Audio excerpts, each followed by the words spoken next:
Well, today we have with us Dr. Isatou Touray. She is the former Vice President of the Republic of the Gambia. Prior to this role, Dr. Touray served as Minister of Trade, Regional Integration and Employment, and later as Minister of Health and Social Welfare. Prior to her involvement in national politics, Dr. Touray served as the Executive Director and was the co-founder of the Gambia Committee on Traditional Practices Affecting the Health of Women and Children, which is known by its acronym GAMCO-TRAP. This organization and Dr. Touray led the successful campaign to ban the practice of FGM in the Gambia back in 2015. Dr. Touray is the past recipient of the World Democracies Network Annual Prize for Women's Leadership. This was a ceremony that I was fortunate enough to be at in Washington, D.C., which seems like a lifetime ago almost. And recently, Dr. Touray returned to her leadership position at GAMCO-TRAP, where she remains a leading voice in the country against gender-based violence, women's rights, as well as an advocate for the rule of law and democratic rights. So thank you so much, Dr. Touray. It's such a blessing to see you today, and thank you for spending time with us to discuss this important issue. Thank you very much. I'm very pleased to be here, and I am available. Thank you so much. Well, let's just kick this off. I want to start by asking about, of course, the topic of the day, the potential rollback on the ban of FGM in your country, the Gambia. Despite outcry across the board from activists and survivors, the parliament last week advanced a bill to decriminalize FGM. The government committees, of course, will be able to propose amendments before it comes back to parliament in several months, but if the bill is ultimately passed, the country would have the distinction of being the first country ever to reverse a previous ban. So I wanted to ask you if you could please set this scene for us. How did we arrive to this point, and what are the underlying reasons for this current predicament? Thank you very much. I think that's a very, very important question. And to give you a small history on why we have come to this stage, this is as a result of the fact that GAMCO-TRAP, as the leading women's rights organization, working on sexual and reproductive health rights, and specifically looking at FGM, early marriage, and other forms of harmful practices, was busy going around through its regional coordinators to see what is happening in the communities, to be able to know whether FGM is still going on or not. So on that day, in January 16th, when the senior coordinator was going around in the CRR North and South, he came across one of the circumcisers who promised to abandon the practice, trying to cut about 8 girls from 2 months, I think 2 months to, from 1 year to 2 months to 1 year, 8 of them. But luckily 3 were caught and the 5 were rescued. Now, when they were rescued, he called the child welfare officer, and then it was reported to the office, and I said they must report to the police, and then make sure that they have the evidence, let them follow the procedures, take the children immediately to the hospital before they bleed to death. So it was during that process that this thing happened, and then Mamadou Keita followed up the procedures, and then it became a case. Now, GAMCO-TRAP was interested in this because this is the first time after the promulgation of the 2015 law against FGM that we are going out to prosecute and see how effective the law is. Because all the cases that were sent or that were referred to the police before the bill was put in place, they were rejected on the grounds that there is no specific bill or law protecting the girl child, and they were hiding under the guise of religion or culture and tradition. So we followed it up, and there was resistance at the initial stage, because when we reported to the police, they were not very coming out openly. So we started the negotiation, and we got our lawyers, and then luckily I was invited by the German police project to come and have a sensitization with the senior police officers on FGM and SGBV. When we went, we took time to use this space and engage with them constructively. And then when we created that awareness, you could see the immediate impact. What they said to us was, "Madam, we did not get to know that this is what is happening to girls." And exposing us to this information is very empowering. And I can assure you that this is no longer the case of GAMCO-TRAP. It belongs to IGP. And therefore, the case became IGP versus Yasin Fati and team. Now, they took the case and followed it diligently. They did everything they could do, and the case was finally sentenced. They were sentenced. They were fined $15,000, or if not, they will go to prison for 1 year. And when that happened, it sparked resistance from some religious scholars that why should the woman be sentenced and be charged? So they took their vehicles. I don't know where they got the money from, and decided to go there and pay the fine.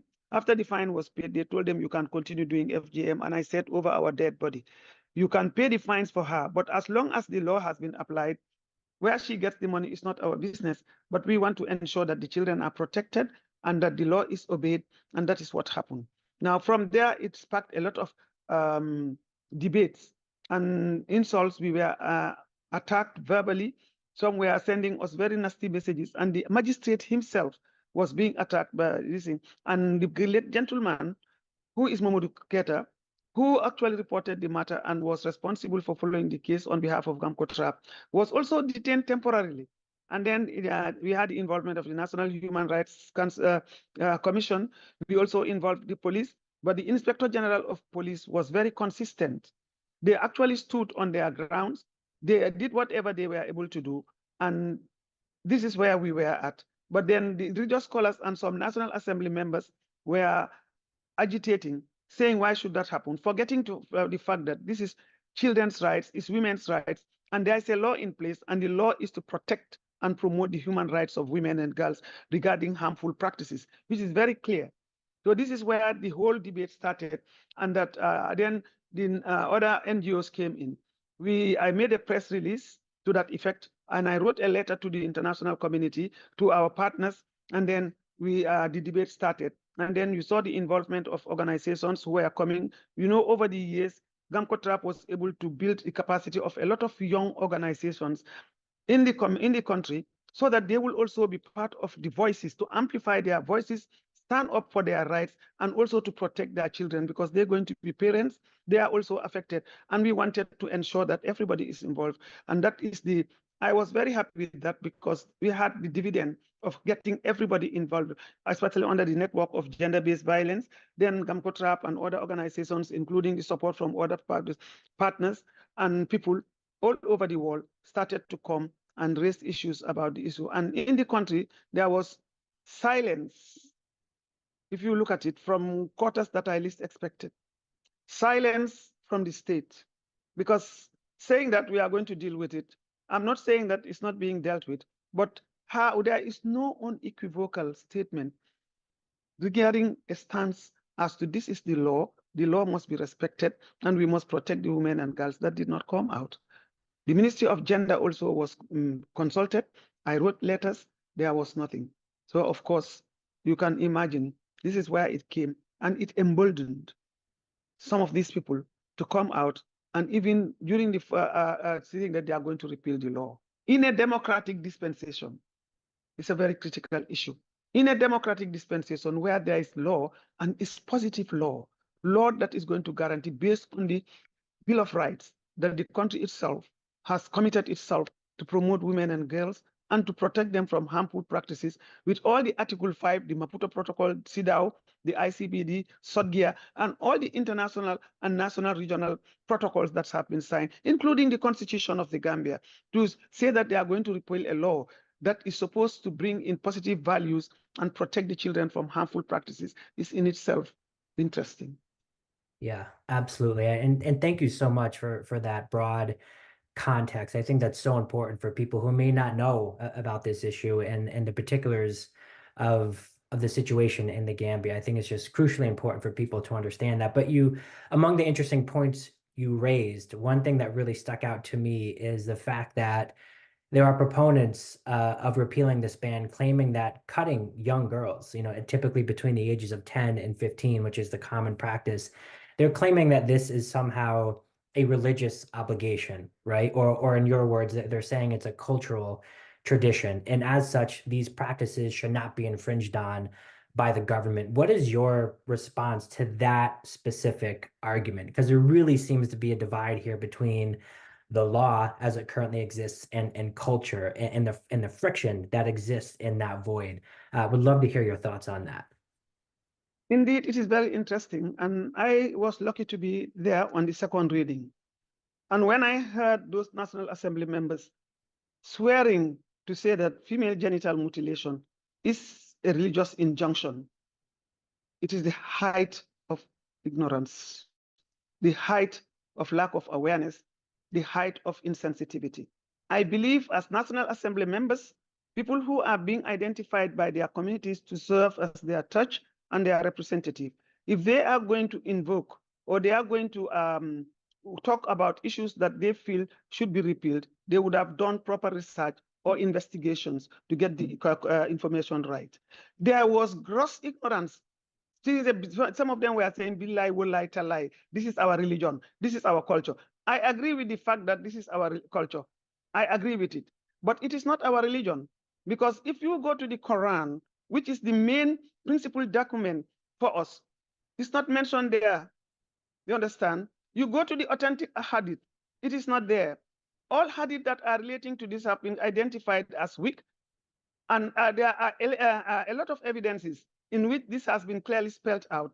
But the fact that it is not in the Quran, and the fact that there are many Muslims in the Gambia who are Muslims and are not circumcised in itself should tell you the evidence. But for them to stand and justify it in the name of Islam in itself was a very big disappointment for me. And I felt that they need to be educated, they need to be sensitized, they need to be given references for them to do their own research or bring in the experts. And let me tell you one thing, Jeff. There was a time when in between that time when it was very hot, there was a quick consultation by religious scholars. And one of our greatest activists in terms of fighting this, a member of Gamco Trap, a co-founder, Imam Babali, was there. It was obvious that we were on the right side. He stood up and people, and all the discussions that they made, all pointed out to the fact that it is not a religious injunction. So you will find that for those people who are our lawmakers, if they can stand up on that principle to say that this is our religion, where do women stand? And the Islam is a religion of peace. Islam is not is saying no harm. There should be no harm. All these things are there preached, and we know. And even if it was a religious injunction, according to Islamic principles, if a doctor brings in the evidence or there are evidences showing that this is harmful, it should be stopped. So these are all processes that are engaged. So I want to tell you that we need to educate them about the religion. This has nothing to do with our religion. This FGM has preceded all monotheistic religions. It was during the time of the period of darkness when this practice was being done, and it manifests in different places in trying to control female sexuality. If you do an analysis across section, it was all about control of the body of the woman, the control of the feelings of the woman, and also trying to control the reproductive activity of the woman based on trying, let's say, what can we diminish on the woman to be able to control her. It's all about that. It has nothing to do with Islam. And I was really disappointed. I was disheartened because I was there together with people, women who read the Quran, men who read the Quran, and some religious scholars who knew what the Quran was, and they knew it was not in Islam. But because they are the lawmakers, they are supposed to be guided by principles in making laws. If these are the people, the Gambia has to look at who and who is going to be there to engage on behalf of the polity, particularly when it concerns gender-specific issues. It has nothing to do with Islam. And I told them, if it is Islam and you can find the verse in the Quran, tell me, I will close Gamco Trap. That's what I said. I will close Gamco Trap. But for the last 25 years, Imam Fati has been talking about this and other scholars that he is breeding. They cannot bring the evidence, and they are still standing on those principles. Some of those National Assembly members were trained by Gamco Trap before they became National Assembly members. And after they became national, and some had benefited from our training. And it is interesting that I want to tell you one thing. Four of them who are now calling for the repeal of the law. One was the consultant that was training the ex-circumcisers on entrepreneurship development for their AEO. He used to be the majority leader. Then you have one of the ladies who has been trained as a community-based facilitator and is now represented a region as a National Assembly member. Two of the others, of them, this is third and fourth person, all benefited from Gamco Trap training and they were exposed to all these things. Now, for them to go with all that sensitivity and that heightened awareness to join the team that is trying to repeal a law that protect the sexual and reproductive health rights of women and girls, protecting from harm, putting them to harm's way, is indeed very interesting. So it raises fundamental questions as to how are we going to do to ensure that we have people who are enlightened, people who are educated to the level that they will be able to stand up and encourage progressive laws and protect the polity. Because to become a National Assembly member, you have competed and people identified you. You are supposed to be the torch bearer of your community, of your constituency, even if it is something that they have been doing and they are interested in, because you are the leader who is being given the church and you have gained heightened information about that. You should be stoical. You should be brave enough to go there and talk about it and tell them this is not good for you. But let me tell you one thing, Jeff. The communities have a heightened knowledge about FGM and Islam than some of those National Assembly members. So I feel very proud to see that the debate as it is going, yes, the National Assembly, is their right, because I cannot interfere, neither you or any other. It's their right to come up with a private member's bill.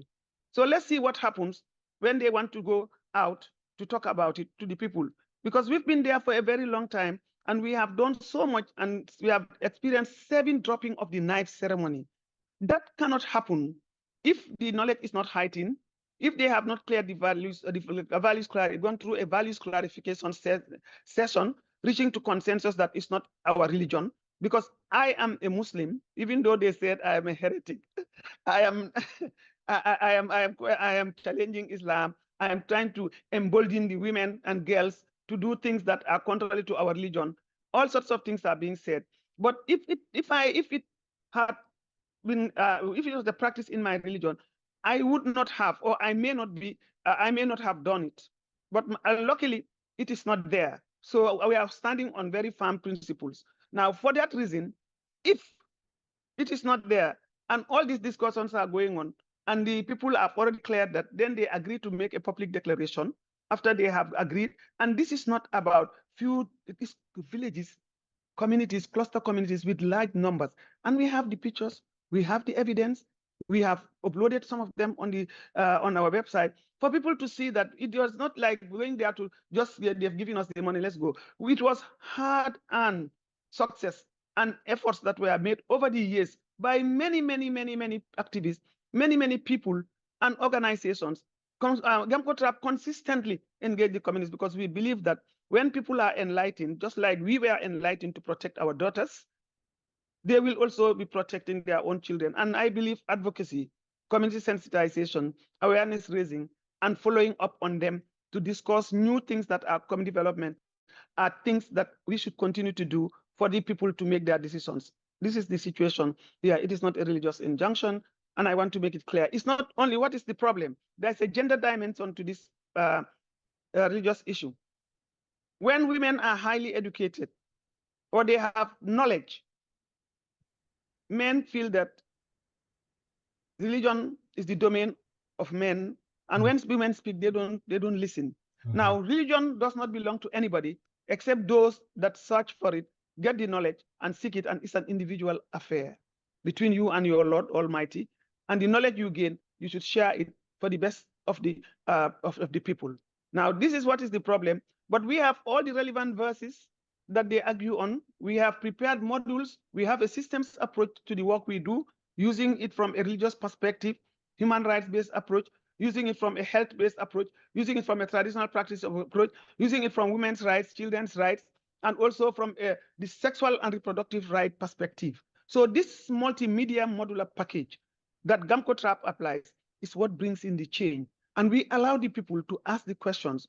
And we have also women's space only, because there are certain things that touches on your body, or the outcome of some of these practices comes to show after you have engaged in your reproductive activity, or you are getting older, then you start facing certain things and you cannot explain. So when we have that space, that's when you begin to see women revealing their situations and their conditions and making testimonies for people to understand.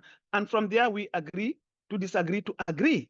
So I am surprised that actually most of the people who are talking and promoting this are coming from the men, playing on the fact that, yes, the women over there want it to continue. It's not true. I can tell you that. Let them subject it to referendum and see.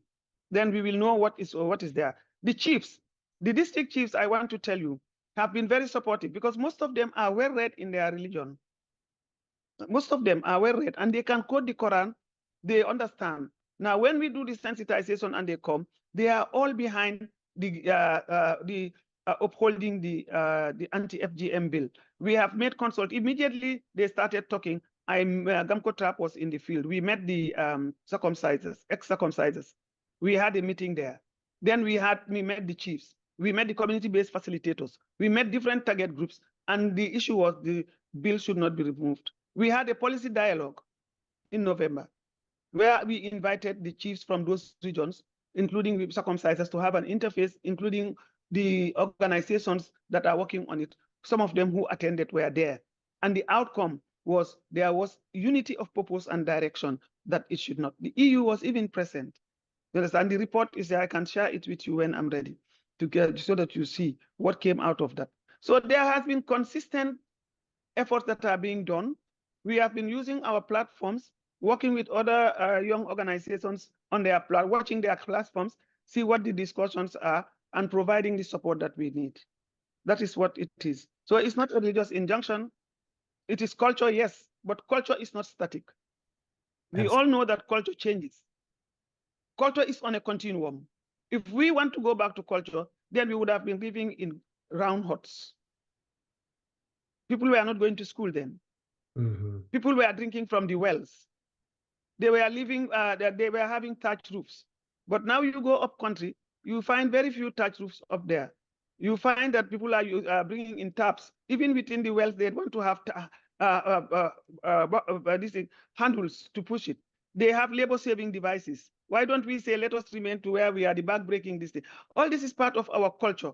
Now, with all these things and the type of food we are eating, so if that is changing with time, and we have found out there are culture, we are not questioning our culture in its entirety. We are positive cultures, there are negative cultures. And we need to subject them to gender interrogate them. Those days when men were circumcised without any attestation, now they all go to the hospitals or call the doctor or the thing to cut them. But this one is not necessary. This is part of the anatomy and physiology of the woman, and that is what made her a woman, and that is what is making her to be able to perform certain functions, you understand, that are gender specific. So it should not be removed. And there is nowhere it is said that it should be removed. So that culture has to stop, and the whole world is fighting it. It's not only in the Gambia. And the Gambia had done very well over time when it accepted to sign all those protocols and then translate that to a law, especially during the time of a dictatorship. Before a democratic dispensation, we must acknowledge the fact that that was towards moving from formal equality to substantive equality. I think what needs to be done now, we should consolidate the gains, look at what provisions we have to do. Even with this case, when it happened, they should have come out unequivocally to support the IGP's office. That is a government body that took its responsibility because it's about the law, and I appreciate that very much. And for the work that they are doing to protect the innocent children. These were very young babies. If you see those pictures, you see what happened when they were taken to the hospital. The doctor's report in itself speaks for itself. So these are some of the things. Now, if our religious leaders are conniving with some of the national, and I want to make some clarification though, it's not every national, but if you look at the numbers that have said we should repeal, and now that they have come to consensus, what does that tell you? There was conspiracy. Yes, we are not going to repeal it. We are going to throw it out, but it was not thrown out. There was complete bondage and conspiracy there to say we should take it to the committee level. Now, if it goes to the committee, do you know what will happen? They are likely to change the language. They are likely to change the wordings. And then it might to say that optional. If it is optional, then we might as well throw the bill out. That's not right. We must take responsibility. We must take, there is an article that is being referred to by some of those people when they argue that even in the international conventions, you have the right to culture and so on, but not culture that will debase the humanity or the humiliate the bodily integrity and dignity of the person. Yeah. Those are things we have to preserve, the cultural, the positive ones, but the negative ones must be thrown out. Yeah, definitely. Thank you so much for that.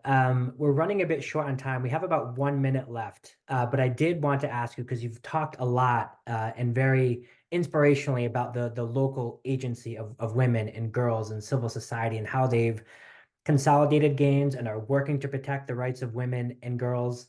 But we also know that outside pressure can sometimes exert a positive influence in the Gambia. Is there something that outside actors, development partners perhaps, can be doing positively to affect this situation?